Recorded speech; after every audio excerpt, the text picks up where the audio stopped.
But I do have some things I want to share with you guys. So, um, you guys, as you come in, just make sure that you like and you share.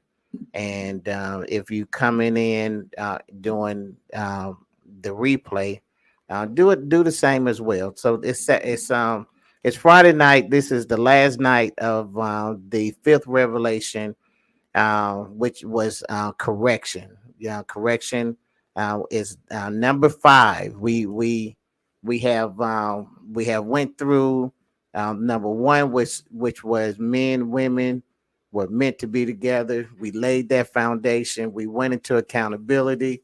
We went over into protection was number three. We in protection we talked about putting on the whole armor of God, and all of these were just revelations on why God sent those disciples out two by two, but out at the same time, the power that He gave the husband and the wife when they operate in that spirit. So, so number three was protection. Number four was motivation. And then here we are, number five, and this is last day. We're talking about correction, and we're saying that how in correction you have to learn how to give and receive correction. There's a right way of doing it, and there's a wrong way of doing it. So what we want to do, we want to we're talking about having a successful marriage, and of course, there's a whole lot of benefits. There's a whole lot of blessings that comes with having a successful marriage. But one of the things that I'm trying to um, bring to the forefront is that although you will have that success, it's gonna come, I'm gonna just say at a cost, and it's not a bad cost. It's a great cost. It's a cost that you'll be more than willing to pay, but it is gonna come at a cost. It's gonna cost you something, and in that process of having a successful marriage, you're gonna have to do some work. There's just going to be some responsibilities that you're going to have to do, and then most importantly, you're going to have to learn how to stay in the fight. That fight itself is going to make you want to just run and throw in the towel, but we want you to understand that there's something that's on the other side, that if you allow yourself to just stay in the fight, you'll be able to reap those rewards. One of the things we talked about earlier in the earlier show today, we talked about that there are giants that has to be defeated, and in the process of defeating those giants, there are going to be some battles, and those battles are going to cause you some pain. You're going to lose some things. Some things are going to be taken away from you. And what I really want you to understand is that you're going to have to, just stick in there, because you're going to realize that some things were done because God said, in order for you to be the best you, then some things I'm going to have to cut away from you. And what we find in marriages is that when things start to look uncomfortable, and they start to cause you pain, the struggle have kicked in. We At this point, this is where we start questioning the legitimacy of our marriage. This is where we start questioning, did I make the right mistake? I mean, did I make the right decision? Oh man, it's 6 o'clock, man. I've been all over the place. Man, we start asking those questions, and and I understand why you ask them. I understand, because you're dead set, and you're right there in the middle. You have man, you see what's behind you and you see what's in front of you. Man, you got Pharaoh's army behind you. And then looking in front of you, you have giants and then you have God saying, listen,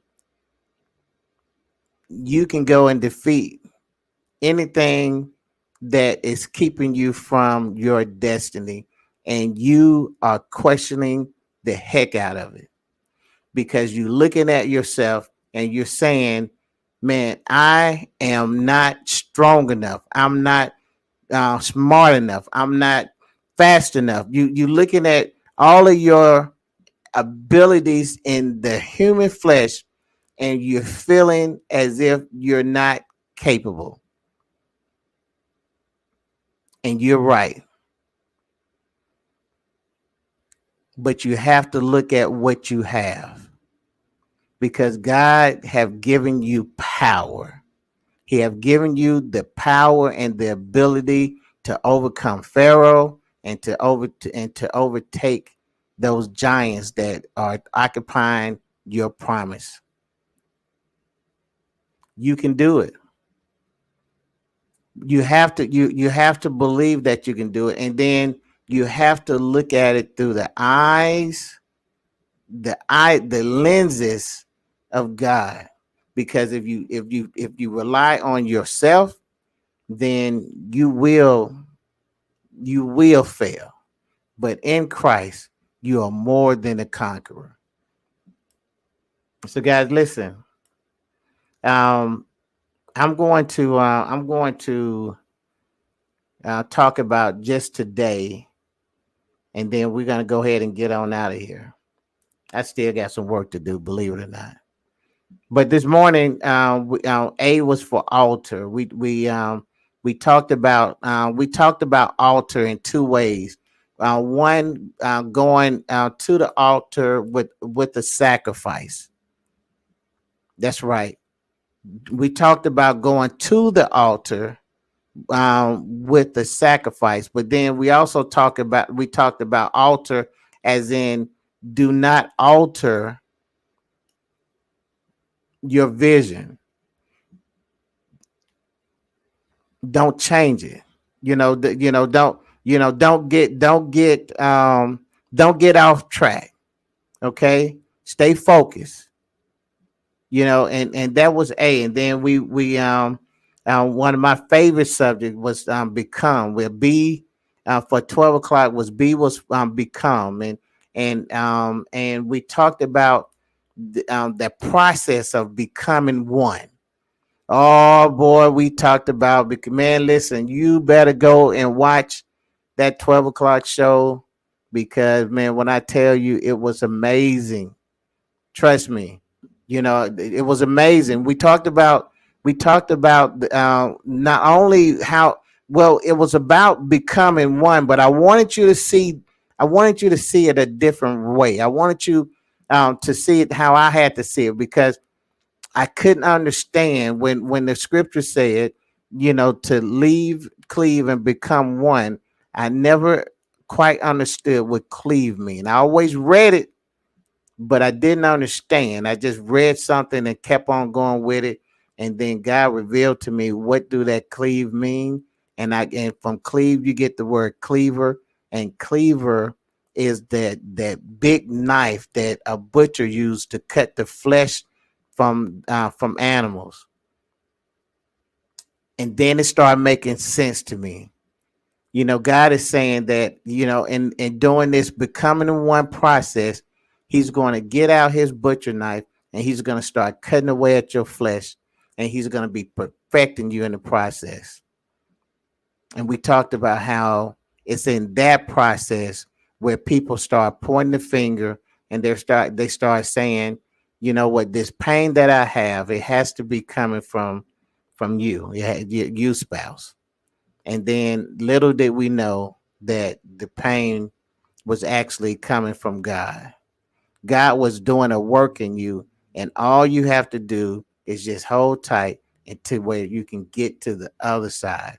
Because on the other side, that's where your victory is at. Oh, but you smack dab in the middle now. There's some things that you're gonna have to do. Man, there's some giants over there that you're gonna have to defeat. Man, did you know that your biggest giant was you and your comfort zone and your limited thinking? Don't you know you have to overcome that as well?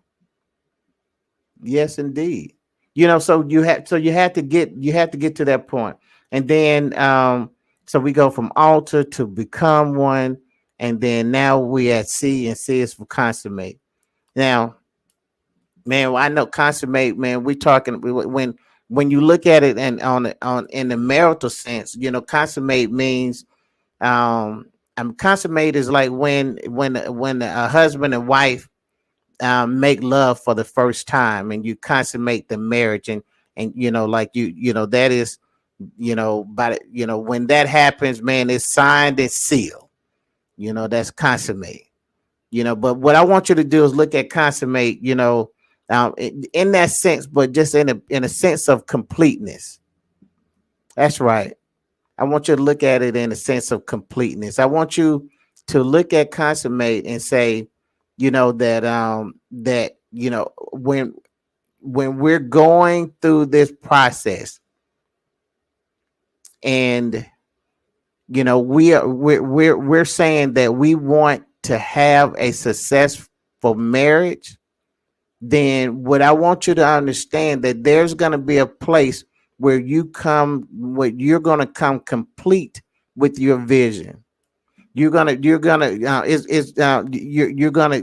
see the whole thing, and you're going to be at peace with it. We're talking about correction, and there's a lot of things that we brought out into when we was dealing with correction. Okay, but man, I wanted to end the day off with just with a beautiful word, consummate, man, to complete it, to finish a thing. You know what I'm saying? Just to finish a thing. So this is where we at. Let me do something right quick. Man, I love that. I love that. I love that. Just to consummate, just to complete it. I mean, how many of us, have how many of just really want to complete a thing? You know what I'm saying? How many of us really look at, have had visions and say, you know what, man, I started, I was given this vision, I started on it, and I just want to consummate it. Man, I want to consider it done. Man, that's a beautiful thing, And this is where we're at. This is the hope that we have right here, So, um, guys, listen. On I will be back on Monday. Um, we're starting a whole new revelation. I'm excited about it. I want you to get excited about it. Now, this is the work that needs to be done. These are the tools and resources that we're talking about. Look, in the description, you have some links there. You can go and if you have questions about the Better Together retreat, go ahead and send me a click on that link. That'll just let me know that you want more information. Um, if you want to know more about the Power to Book, listen, click on that link, and there it'll take you to my website, and you'll be able to get more information there. um Guys, listen, and let me close with this. I know that this is not the most popular conversation to have, and I'm gonna tell you why. For the most part, you're gonna have to be admitting some deficiencies, and I understand that. I really do. But what I want you to understand is that I'd rather you have this conversation right now and admit some things that like you just didn't know, and you can have a successful marriage then to get to the point where you in your fight and now you don't know what to do. The information that I'm giving you, it may not be the best information um, when it comes to keeping your family together after the attack comes. You in a whole new set of problems. You in a whole new set of problems.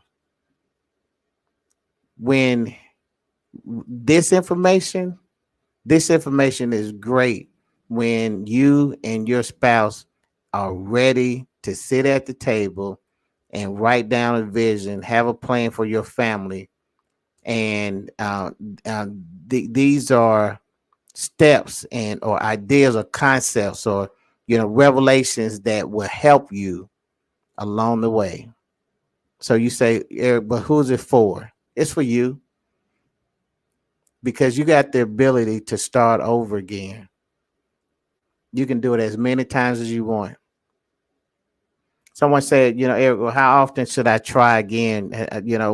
In reference to trying to, um, trying to stay married, to trying to keep from getting divorced, trying, to salvage the relationship. How many times should I do it? And the songwriter said the love of a lifetime is worth at least a million tries. Man, you started out on this road for you. You started out. You started out,